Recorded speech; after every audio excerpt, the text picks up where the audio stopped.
In newly released Epstein files, surveillance footage from July 1, 2020 shows convicted sex trafficker Ghislaine Maxwell's everyday routine inside the Metropolitan Detention Center in Brooklyn, from scrubbing at a sink to folding an orange jumpsuit and lying down to read. The clip, unearthed in the massive recent Department of Justice release tied to the Epstein Files Transparency Act and reported by The Post, shows Maxwell reading a book on her cot in an orange prison uniform, a dramatic contrast from her previous lavish lifestyle. The release includes Maxwell's July 2020 mugshot and email exchanges with high-profile individuals, including a message from U.S. First Lady Melania Trump that appears in the DOJ files, revealing deeper connections and narrative context within Epstein's sprawling network. Maxwell, who was currently serving a 20-year sentence for sex trafficking and related offenses, was confined with basic inmate resources at MDC Brooklyn. The same facility has housed figures like Nicolás Maduro, underscoring that even controversial high-profile inmates are subject to the same standard procedures.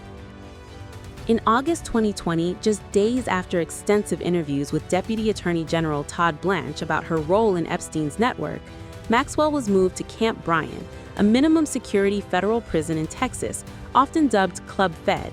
Her surroundings contrast sharply with her former life, and even elicited surprisingly favorable comments in correspondence quoted by media outlets. The transition to Bryan has reportedly sparked debate among prison experts, who view the move as rare for a long-term sex offender because it happened shortly after her interaction with senior DOJ officials.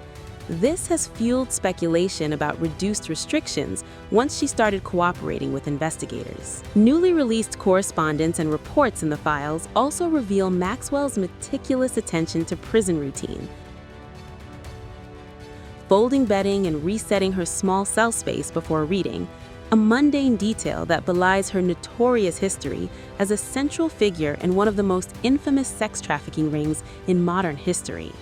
As judges continue to allow the release of grand jury materials and grand jury transcripts under the Epstein Transparency Law, with court rulings allowing previously sealed records to see the light of day, the sprawling trove of files shines fresh scrutiny on Maxwell's connections, her incarceration experience, and the vast criminal network that once protected and enabled Jeffrey Epstein.